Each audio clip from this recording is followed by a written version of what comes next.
To study studio. आज के इस वीडियो में हम बात करेंगे बीए प्रोग्राम सैक पॉलिटिकल साइंस यूनिट 3 हमारी सर्वेक्षण अनुसंधान। तो वीडियो को स्टार्ट करने से पहले चैनल को सब्सक्राइब और वीडियो को लाइक जरूर कर दें। चलिए वीडियो को स्टार्ट करते हैं। इस वीडियो में हम बात करेंगे साक्षात्कार की प्रक्रिया के बारे में, यानी इंटरव्यू प्रोसेस के बारे में। हमारे इंटरव्यू प्रोसेस के 3 चरण हैं। पहला है साक्षात्कार की प्रारंभिक तैयारी, दूसरा है हमारा साक्षात्कार की मुख्य प्रक्रिया और थर्ड है हमारा साक्षात्कार का समापन एवं प्रतिवेदन। तो एक एक करके हम अपने तीनों स्टेप देखते हैं।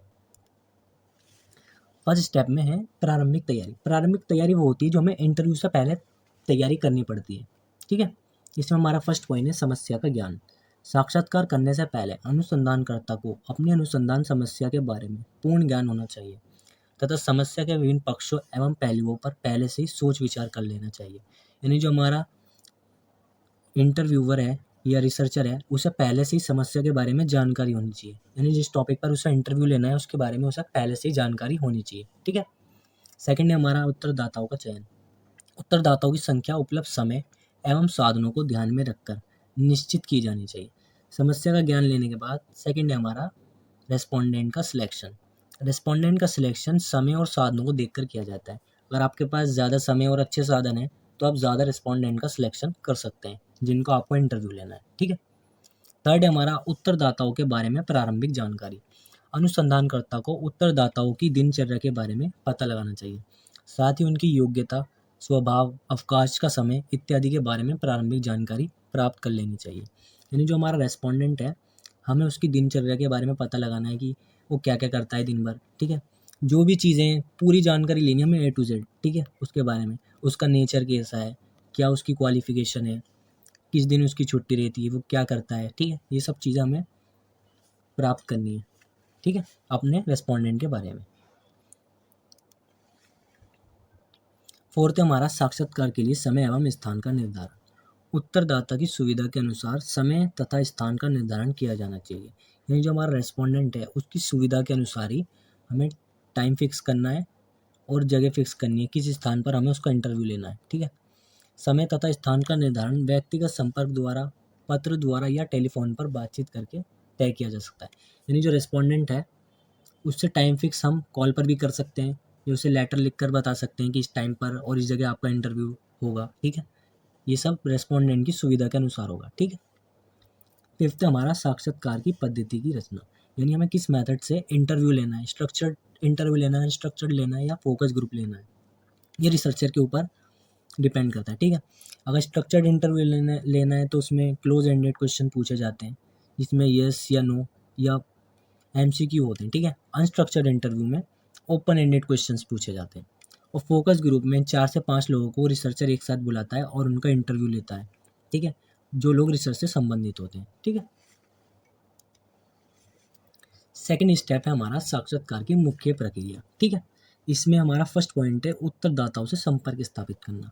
प्रारंभिक तैयारी कर लेने के बाद अनुसंधानकर्ता को उत्तरदाता से पहले ही निश्चित समय एवं स्थान पर संपर्क स्थापित करना चाहिए। यानी प्रारंभिक तैयारी अब हमने कर ली है, अब हमें सीधा रेस्पोंडेंट से मिलने जाना है। ठीक है, यानी टाइम भी फिक्स हो गया है हमारा और स्थान भी फिक्स हो गया है हमारा कि किस जगह हमें इंटरव्यू लेना है। लेकिन हमें इंटरव्यू लेने से पहले जो हमारा रेस्पोंडेंट है उससे पहले हमें उस जगह पर पहुंचना है और टाइम से पहले हमें जाना है। मान लीजिए 2 बजे हमारा इंटरव्यू है तो आपको 1 बजे वहाँ पर जाना पड़ेगा, ये नहीं कि आप 2:30 पर जा रहे हैं। ठीक है। साथ ही अनुसंधानकर्ता का व्यवहार अच्छा होना चाहिए। यानी रेस्पोंडेंट के प्रति हमारा जो रिसर्चर है उसका जो व्यवहार है वो काफ़ी अच्छा होना चाहिए। ठीक है।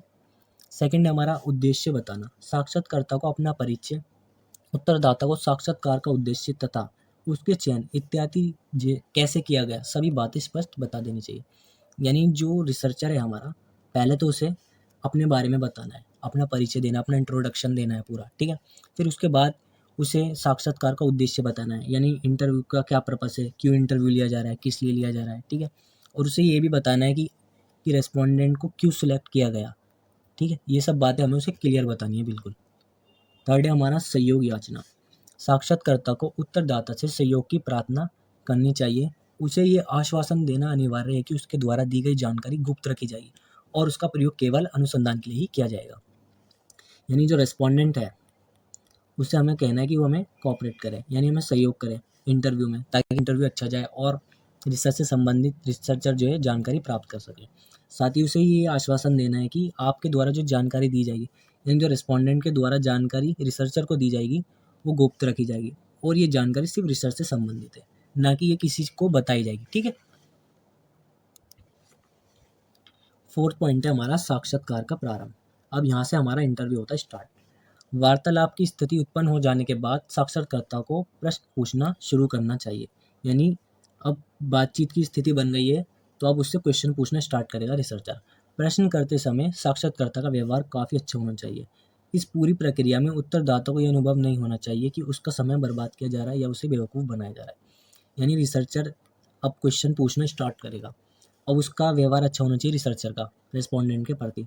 अब उसे ऐसा फील नहीं होना चाहिए कि मतलब उसका टाइम बर्बाद किया जा रहा है, टाइम वेस्ट हो रहा है, बिन फालतू में उसे बुलाया गया है यहाँ पे। ठीक है, ऐसा कुछ नहीं होना चाहिए।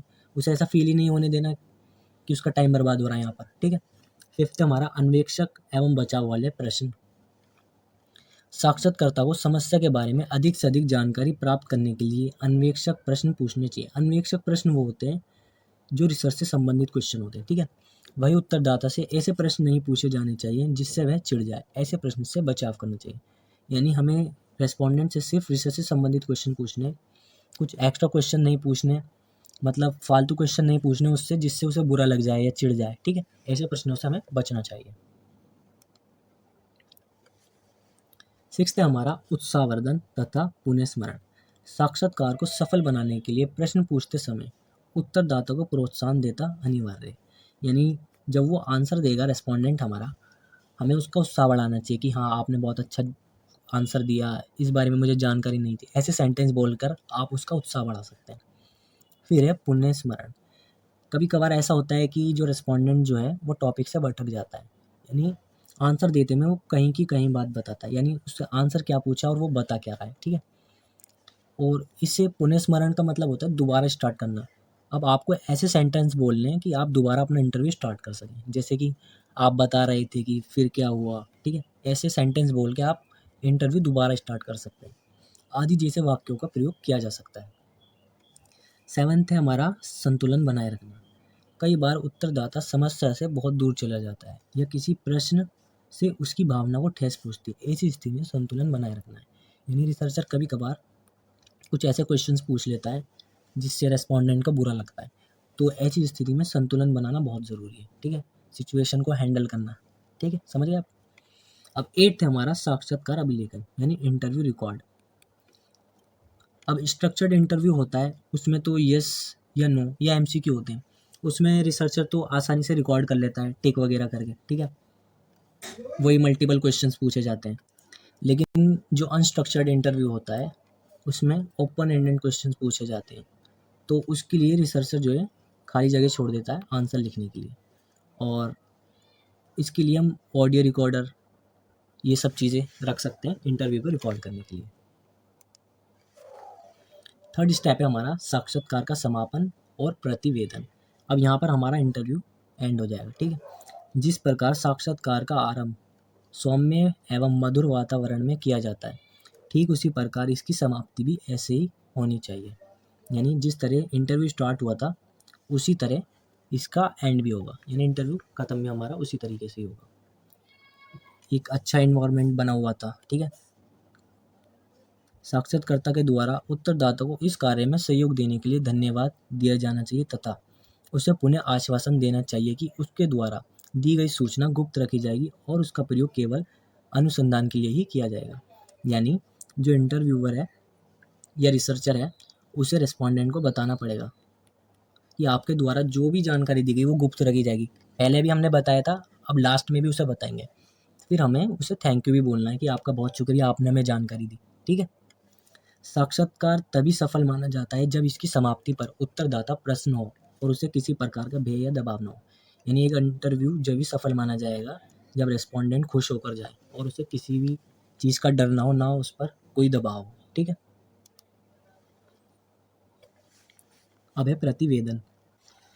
प्रतिवेदन या रिपोर्ट तैयार करने में अनुसंधानकर्ता को निष्पक्ष होना चाहिए तथा साक्षात्कार के तुरंत बाद ही रिपोर्ट तैयार करना चाहिए ताकि कोई महत्वपूर्ण बात न रहना चाहिए। यानी इंटरव्यू अब खत्म हो गया हमारा, अब हमें रिपोर्ट तैयार करनी है। ठीक है, अब रिपोर्ट में कोई पक्षपात ना हो, इसलिए पहले ही रिपोर्ट तैयार कर लेनी चाहिए। अब हम बात करेंगे साक्षात्कार के गुण या इंटरव्यू के एडवांटेज। ठीक है, पहला पॉइंट है हमारा, उत्तरदाता से विस्तृत जानकारी प्राप्त की जा सकती है। उत्तरदाता से व्यक्तिगत बातचीत होती है। ठीक है, व्यक्तिगत बातचीत से उत्तरदाता का व्यवहार देखा जा सकता है, यानी रेस्पोंडेंट का क्या व्यवहार है, कैसा नेचर है, ये सब देखा जा सकता है। गैर प्रतिक्रिया दर या नॉन रेस्पॉन्स रेट बहुत कम होता है।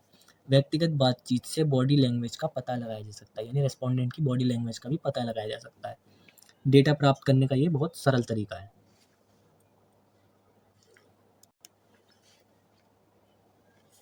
इस विधि में अधिक समय बर्बाद होता है, यानी काफ़ी समय लगता है, एक-एक करके सबको इंटरव्यू लिया जाता है, तो ठीक है। अधिक संख्या होने पर ये विधि अधिक खर्चीली साबित होती है, यानी जब रेस्पोंडेंट की संख्या ज़्यादा होगी तो ज़्यादा खर्चा आएगा और ज़्यादा इंटरव्यूअर की भी आवश्यकता होगी, जिसके लिए काफ़ी धन बर्बाद होता है। पक्षपात की संभावना रहती है, लोगों से संपर्क बनाने में काफ़ी कठिनाई होती है, यानी जो रेस्पोंडेंट्स हैं उन तक पहुँचने में भी काफ़ी कठिनाई होती है, उन्हें राज़ी करना कि आप इंटरव्यू दें, ठीक है। इस विधि में एक कुशल साक्षात्कारकर्ता की आवश्यकता होती है, यानी इस विधि में एक ट्रेन इंटरव्यूअर की आवश्यकता होती है, ठीक है, और जिसके लिए काफ़ी पैसे भी खर्च होते हैं। कुछ विषयों पर उत्तरदाता आमने-सामने बैठकर उत्तर देना उचित नहीं समझते, यानी कुछ बातें ऐसी होती हैं जो रेस्पोंडेंट आमने-सामने नहीं बताना सकते या फिर वो किसी के थ्रू बताना चाहते हैं, ठीक है, इसलिए इंटरव्यू का ये दोष भी माना जाता है। साक्षात्कार में रखी जाने वाली सावधानियाँ, यानी हमें कौन-कौन सी सावधानी इंटरव्यू में रखनी चाहिए। पहला है, उत्तरदाता से उचित प्रकार से संपर्क स्थापित करना चाहिए, यानी ठीक तरीके से हमें उससे कॉन्टैक्ट करना चाहिए, ठीक है। साक्षात्कार के लिए उपयुक्त स्थान एवं समय का चयन किया जाना चाहिए। अनावश्यक प्रश्न ना पूछे जाएँ, ठीक है। प्रश्नों की भाषा सरल होनी चाहिए, यानी क्वेश्चंस की जो लैंग्वेज है वो ज़्यादा हार्ड नहीं होनी चाहिए, सिंपल होनी चाहिए बिल्कुल, ताकि जो रिस्पोंडेंट है उसके समझ में आ जाए। ऐसे प्रश्न नहीं पूछना चाहिए जिससे उत्तरदाता को ठेस पहुँचे। साक्षात्कारकर्ता प्रशिक्षित होना चाहिए, यानी जो इंटरव्यूअर जो है वो ट्रेन होना चाहिए, ठीक है। उत्तरदाता को साक्षात्कार के समय प्रोत्साहन देते रहना चाहिए, यानी उसे प्रोत्साहन देते रहना चाहिए कि हाँ जी, आपने बहुत अच्छा आंसर दिया, मुझे इस बारे में जानकारी नहीं थी, आप बहुत अच्छा बता रहे हैं, ये सब कहकर उसका प्रोत्साहन बढ़ा सकते हैं हम।